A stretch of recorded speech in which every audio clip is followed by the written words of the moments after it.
Mari kita buka firman Tuhan di dalam 2 Samuel. 2 Samuel pasal 15. Mulai ayat yang ke-24. Hari ini kita belajar apa saudara? Adalah sikap hati. Ini sebetulnya yang menetapkan keberhasilan pengikutan kita kepada Tuhan.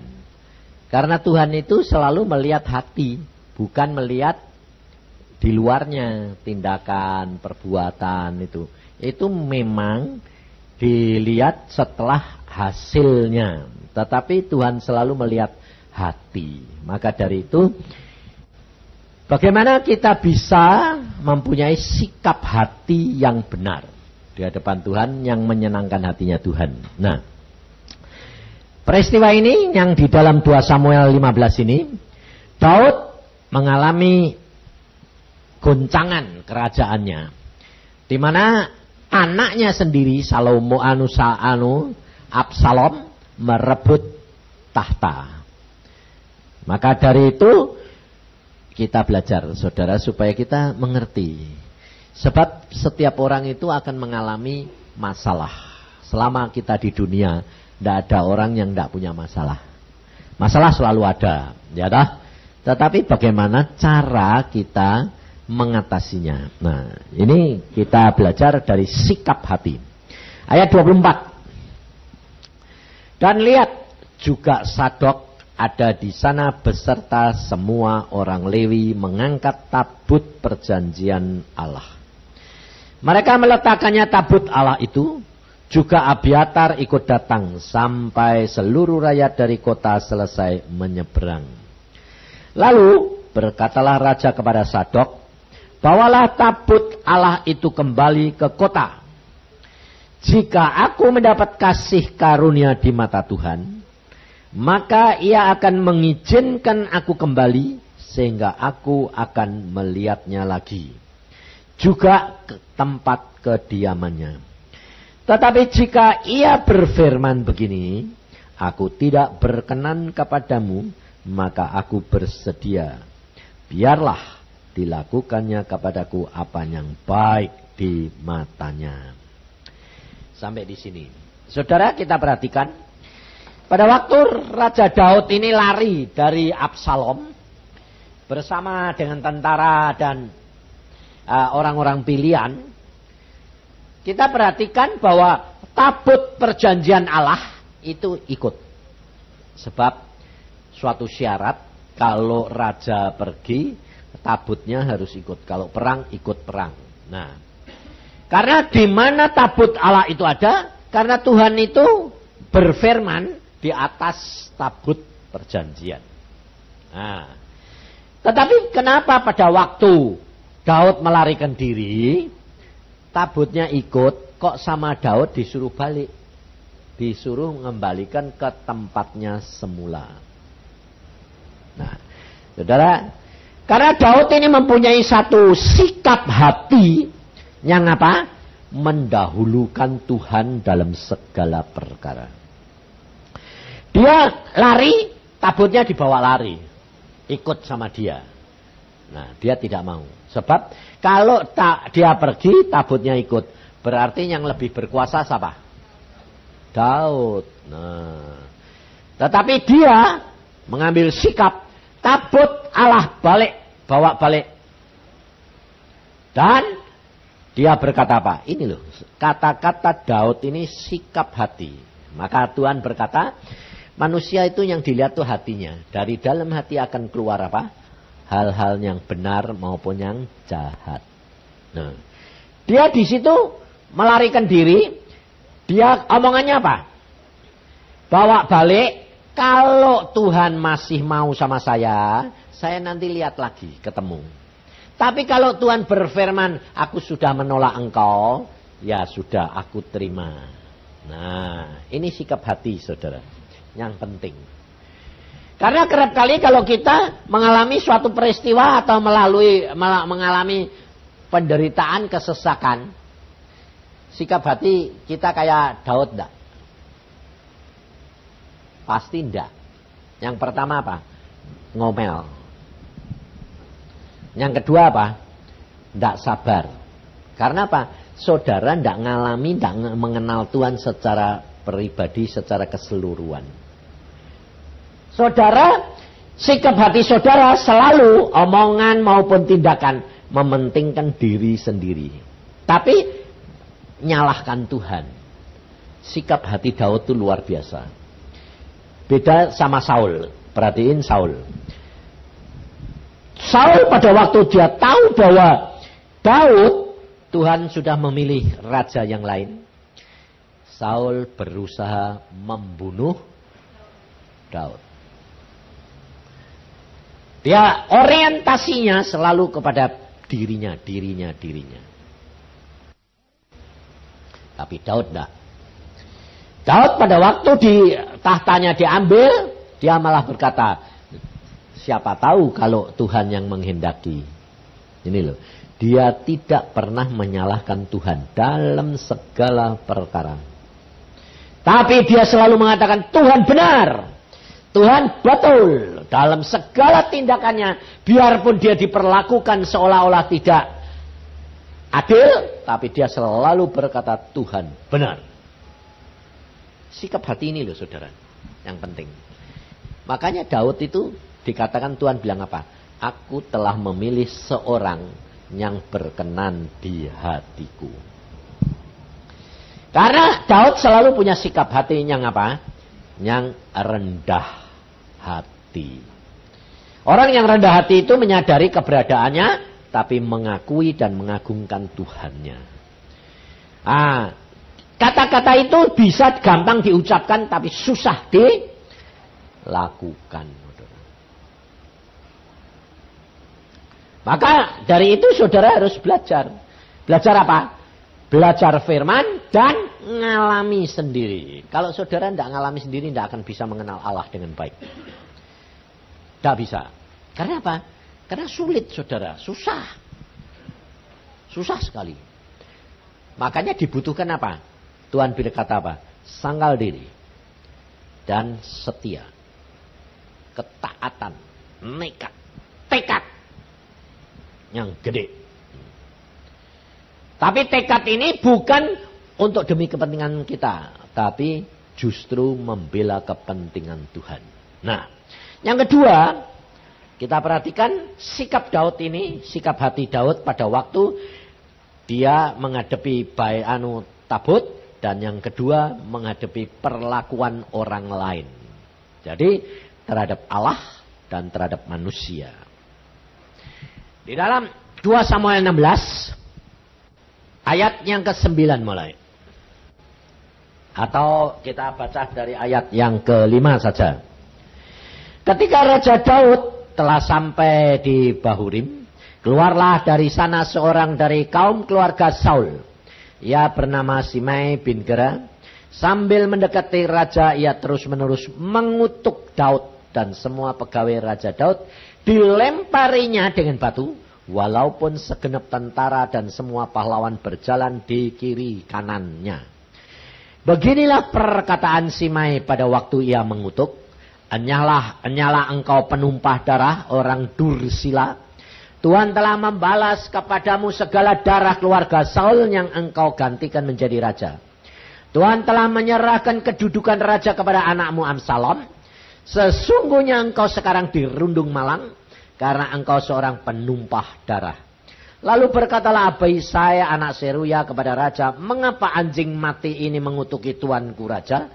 Izinkanlah aku menyeberang dan memenggal kepalanya.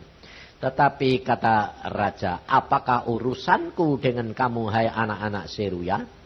Biarlah ia mengutuk, sebab apabila Tuhan berfirman kepadanya, kutukilah Daud. Siapakah yang akan bertanya, mengapa engkau berbuat demikian? Pula kata Daud kepada Abisai dan kepada semua pegawainya, sedangkan anak kandungku ingin menyabut nyawaku, terlebih lagi sekarang orang Benyamin ini. Biarlah dia mengutuk, sebab Tuhan yang telah berfirman kepadanya demikian. Mungkin Tuhan akan memperhatikan kesengsaraanku ini, dan Tuhan membalas yang baik kepadaku sesuai ganti kutuk orang itu pada hari ini. Nah, perhatiin saudara. Dia tetap tidak menyalahkan Tuhan. Satu. Kedua, perbuatan daripada Simei yang demikian kejam, jahat, tidak dinilai itu adalah ketidakadilan. Tetapi dia menilai, oh itu dibiarkan Tuhan, siapa tahu. Nah, ternyata itu ujian, saudara. Ngerti enggak? Ujian. Ada pepatah toh? Sudah jatuh ditimpa tangga. Nah, kalau kira-kira kalau saudara sudah jatuh ditimpa tangga, nangis, ngomel, tambah apa bisa seperti Daud. Nah, ini masalahnya. Kalau saudara bisa seperti Daud, saudara akan menikmati hal yang luar biasa. Kenapa? Allah akan segera bertindak. Dan dia tidak menanti-nantikan, memperpanjang waktu lagi. Mengapa bangsa Israel dari Mesir ke Kanaan itu mundur-mundur 40 hari jadi 40 tahun? Ya gara-gara ngomel terus. Enggak. Sikap hati ini susah. Lah, yang masuk cuma berapa? Kaleb sama Yosua. Dikatakan Alkitab apa? Di dalamnya dia mempunyai roh yang lain. Dikatakan Alkitab pada dua orang ini itu sebetulnya bukan roh, adalah yaitu sikap hati yang lain. Sikap hati yang penuh percaya kepada Tuhan, bahwa segala sesuatu itu Tuhan yang netepin. Saudara, kalau saudara sudah jadi orang Kristen dengan saya, Alkitab sudah berkata bahwa saudara dan saya itu langkah-langkahmu itu ditetapkan oleh Tuhan. Jadi tidak ada kejadian yang kebetulan itu tidak ada, saudara. Hanya saudara tidak ngerti bahwa di dalam dunia ini ada nasib. Jadi hari sial, hari untung itu memang ada. Dan tiap orang punya. Nah, lalu saudara kalau pas sedang nasibnya di hari sial, nah ini tidak bisa terima. Padahal kalau saudara baca Alkitab, tulisan Raja Salomo, ada enggak hari nasib, ada hari sial, ada hari untung enggak? Ada. Nah, di dalam hari sial, kalau kamu punya sikap hati penuh percaya, Tuhan turut ambil bagian menjadi penolong dan jalan keluar. Ini masalahnya. Orang luar, orang bukan Kristen tidak punya kelebihan ini. Jadi kelebihannya adalah orang Kristen itu di dalam saat-saat yang susah, kesesakan, kita bisa punya Tuhan. Nah, tetapi hal itu banyak orang Kristen kebalik. Kebaliknya gini, kalau sudah sesek baru cari Tuhan. Ya dah? Ada ayatnya ada di Yesaya 5 ayat 15. Pada waktu kamu kesesakan baru kamu cari Tuhan. Lah itu masalahnya, salahnya di situ. Padahal Tuhan maunya apa? Kamu tadi nyanyi dah? Pada saat kesesakan sebagai penolong sangat terbukti. Kapan bisa terbukti?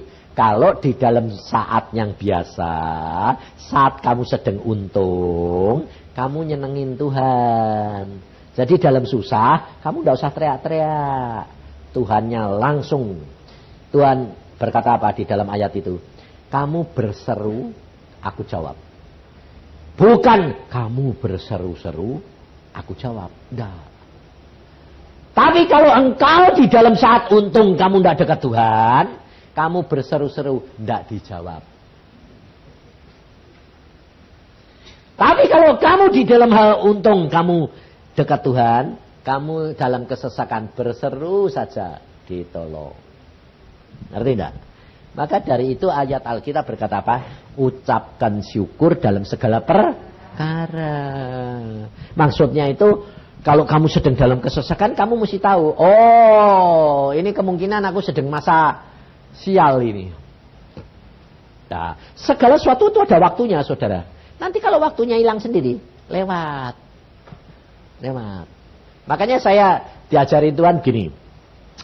Selama kamu pendidikan, nah, menjadi orang Kristen itu naiknya itu enggak gini, enggak. Kayak terap. Pada waktu sedang naik, itu adalah kamu disertai Tuhan. Nanti di dalam satu tingkat kamu sedang beserta dengan Tuhan naik terus. Sampai titik kamu dilepasin Tuhan. Lah itu yang rata. Nah di dalam yang rata itu kamu sendiri. Kamu tidak disertai Tuhan. Mengapa? Sebab di situ kamu harus menyatakan sikap hati dan kepercayaanmu, pengertianmu, pengenalanmu akan Tuhan. Nah, kalau di dalam itu kamu gagal, ya kamu tidak naik. Ya putar di tempat yang itu tok. Tingkat itu, tidak bisa naik. Tapi kalau kamu lulus, satu saat nanti tek naik lagi. Itu Tuhan. Nah, ada tingkat-tingkat cara Tuhan membimbing saudara dan saya. Tingkat pertama adalah tingkat anak-anak. Di mana tingkat anak-anak itu anak-anak belum ngerti. Itu saudara baru bertobat. Jadi tidak ngerti apa-apa. Nah, kalau saudara tidak ngerti apa-apa, kamu dibimbing terus. Nanti ujian pun dikasih tahu Tuhan. Contohnya taman kanak-kanak. Nah, anak-anak yang taman kanak-kanak itu ujiannya sebetulnya kan tetap didampingi gurunya toh. Cuma sekedar dituntun pura-pura ujian, tapi sebetulnya ada ujian. Ya toh? Nah, itu tingkat pertama. Makanya saudara kalau jadi orang Kristen, kalau pertama kali sembayang sebentar dapat, minta apa-apa dapat, kelihatannya kok penak. Kalau ada KKR terus terang, kalau ada kesembuhan yang sembuh mesti orang baru. Kenapa? Lah karena dia belum tahu apa-apa. Itu tingkat pertama, saudara. Lah, tapi tingkat kedua. Nah, saya ngalami sendiri, saudara. Nah, tingkat dua ini jangan kamu kira baru 2 bulan, 2 bulan. Bertahun-tahun tergantung saudara. Nah, nanti ujian lagi, saudara harus buat sendiri. Tapi Tuhan tahu bahwa kamu belum bisa membuat seluruhnya sehingga kamu diluluskan. Nah, saya ngalami. Yang pertama, saya itu tidak bisa apa-apa. Tidak bisa apa-apa sama sekali, saudara. Ada ujian, Tuhan Yesus di sana saya nyumput. Sebabnya apa? Tidak bisa. Tidak ada satu yang bisa. Justru nyumput-nyumput itu Tuhan panggil, Yusa. Tak pikir ada Yusa yang lain lah. Tetap nyumput terus.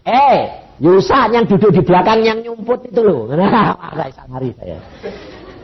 Aku bilang, aku nggak bisa kok malah dipanggil. Tuhan, kok ini kok apa? Kok tega amat. Kalau bisa. Kalau udah bisa kok dipanggil, kok dipermalukan, ya kan? Tapi saya ya tidak berani, tidak nurut aja. Lalu Tuhan bilang bikin, ngambil kapur, bikin apa tak bikin? Tulis, apa terus berapa, hasilnya berapa? Lah aku bilang, alah berapa? Ngerti enggak? Tapi dia tidak ngomong keras. Bisi pelan-pelan. Tulis hasilnya segini. Tulis saja. Terus sudah jadi. Dia bilang apa? Teriak dia. Pinter. Sadar dia aja. Nah, nomor 2. Sampai 10 benar semua. Lah dia yang ngomong. Nah, lalu teman-teman saya balik ya. Setelah selesai dia bilang, lulus. Tuhan bilang gitu. Terus murid-murid teman-teman saya bilang, bisa, bilang tidak bisa. Bohong. Aku bilang tidak bisa. Dan nyatanya bisa. Yang buat Tuhan, bukan saya. Tuhan ini tidak ngomong. Ayo. Karena apa? Saudara harus tahu. Ada ayat. Bekerja sama melakukan sama enggak? Sama enggak? Ada ayatnya. Saudara yang ngerjain, Tuhan yang melakukan. Aneh kan? Aneh kan? Baca ayat Yesaya 20 6. Makanya saudara itu harus benar-benar tahu, oh bagian saudara dan bagian saya. Tidak usah takut. Berjalan dengan Tuhan itu rileks, santai. Percaya aja. Yesaya 26 ayat yang ke-12. Ya Tuhan, Engkau akan menyediakan damai sejahtera bagi kami. Loh. Sebab segala sesuatu yang kami kerjakan, Engkaulah yang melakukannya bagi kami. Aneh dah. Kamu yang disuruh kerja, tapi yang ngelakuin siapa? Kenapa? Caranya ngelakuin bagaimana? Dibisiki.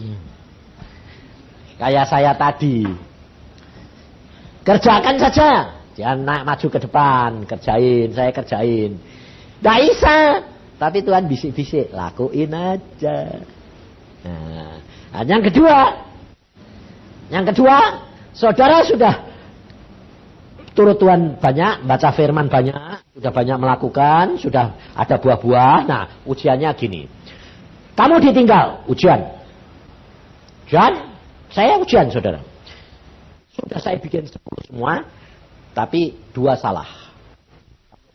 Sama Tuhan itu 2 salah ya salah, tidak lulus. Kalau lulus itu harus 10. Tidak bisa, 6 lumayan, tidak ada. Nah, 2 salah, tapi saya tidak tahu kalau itu salah. Nah, saya itu orangnya memang biasa, tidak nunggu sampai akhir gitu, tidak. Selesai, saya nomor 1 selesai, ya wes tak serahke. Guru ini Tuhan di depan, saya bilang ini Tuhan, sudah selesai. Saya keluar, yang lain masih ngerjain semua. Saudara perhatiin, Tuhan itu kasih itu menutupi kesalahan. Saya keluar, yang lain masih bikin, dia turut keluar. Dia bilang, bisa, nomor ini salah. Hah? Salah Tuhan? Wah, tak lulus aku ya. Makanya cepat ganti. Tuhan selalu tidak pernah membuka kesalahan orang lain. Tapi saudara suka buka kan? Ini loh saudara. Saudara kerap kali apa? Suka nuntut? Enggak. Nah, yang ketiga, saudara harus lulus. Baru bisa mencapai target. Jadi tingkatannya itu pertama tidak bisa apa-apa, yang kedua itu bisa sebagian, yang sebagian Tuhan ini tetap, Tuhan itu sayang. Yang ketiga kamu harus lulus semuanya. Ujian yang ketiga adalah rohani dan jasmani. Ujian pertama selalu rohani, kedua rohani, ketiga rohani jasmani. Itu artinya apa? Ada buah-buah roh yang nyata. Sebab iman tanpa perbuatan mati. Itu ujian akhir. Ngerti tidak? Saudara dan saya nanti bisa mencapai target. Kalau itu lulus, kamu dapat bonus. Nah, kemudian bulan Juni akhir, yang keempat, saya setelah yang ketiga itu saya pada waktu umur 60, sekarang saya umurnya 65, 5 tahun kemudian saya ujian lagi. Bulan Juni yang lalu. Saya ujian, selesai, saya tidak tahu, lulus apa tidak tahu, lulus tidak tahu. Saya orangnya memang santai. Sebabnya saya tahu bahwa saya toh tidak bisa kalau tidak Tuhan. Jadi tidak pernah pusing saya. Yang lain tegang, saya tenang. Terus saya didatengin malaikat. Malaikatnya datang, orang-orang bilang, bagaimana? Saya lulus tidak? Tunggu, ada waktunya hasil. Tapi malaikat ini datengin saya. Dia bilang gini. Dia ngomong sama orang-orang di sekitar saya, teman-teman saya bilang gini. Khusus buat dia. Khusus buat dia. Nah saya itu ya, dibilangin dia gitu ya, saya bilang. Buat saya. Saya orangnya santai aja. Dia bilang gini. Buat kamu, tidak perlu kamu tanya lulus apa enggak. Sebab segala sesuatu sudah tersedia bagimu. saudara jangan kira kalau dikatakan begitu itu saudara pikir aku lulus. Belum tentu. Saya taunya gini.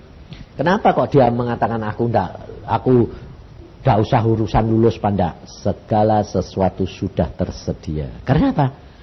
Tugasnya sudah selesai. Kalau lulus itu nanti dikasih tugas lagi. Jadi lulus enggak urusan. Karena apa? Segala sesuatu buat kamu sudah tersedia. Saya cari ayat itu di mana? Pada waktu Tuhan mengadakan perjamuan. Tuhan berkata, segala sesuatu sudah tersedia. Berbahagialah orang yang diundang ke perjamuan Tuhan. Ngerti saudara? Di situ sadek aku. Berarti tugasku sudah selesai ini. Nah, makanya bulan Agustus nanti saya tidak keluar lagi. Tidak pergi nginjil, tidak pergi kemana-mana. Doa puasa Tuhan bilang kamu sudah 20 tahun melayani aku, masuk lagi menghadap kepadaku. Segala sesuatu sudah tersedia bagimu. Penak lah. Penak lah. Selesai Tuhan bilang mau pulang, pulanglah. Sebab saudara tahu, setiap orang yang mati itu dijamu di dalam perjamuan besar. Biarpun tingkat pertama pun tetap dijamu, jangan khawatir. Makanya saya itu orangnya rileks. Lalu saya bilang sama istri saya gini, Yang tadi saya dilihatin Tuhan, segala sesuatu sudah tersedia. Waduh, dia bilang gitu. Kenapa? Nah, ya persis kamu ngalami itu, Tuhan juga ngomong sama saya. Ngomong apa? Relakah kalau Yusak pulang dulu? Terus kamu bilang apa? Ya sak sukamu Tuhan. Karena kalau Yusak tidak pulang dulu, kamu istri gantung kepada suamimu terus, tidak gantung kepadaku 100%. Kamu tidak dapat mencapai target menyelesaikan. Lalu dia bilang, ya sudah yang ya, terserah Tuhan lah. Ya. Nah, terus tadi pagi telepon dia. Yang, kan kamu, tadi lihatin Tuhan kamu gandeng aku terus tombok seret terus loh. Iya. Tapi belum sampai. Lah ini aku sedang berjuang yang supaya bareng yuk.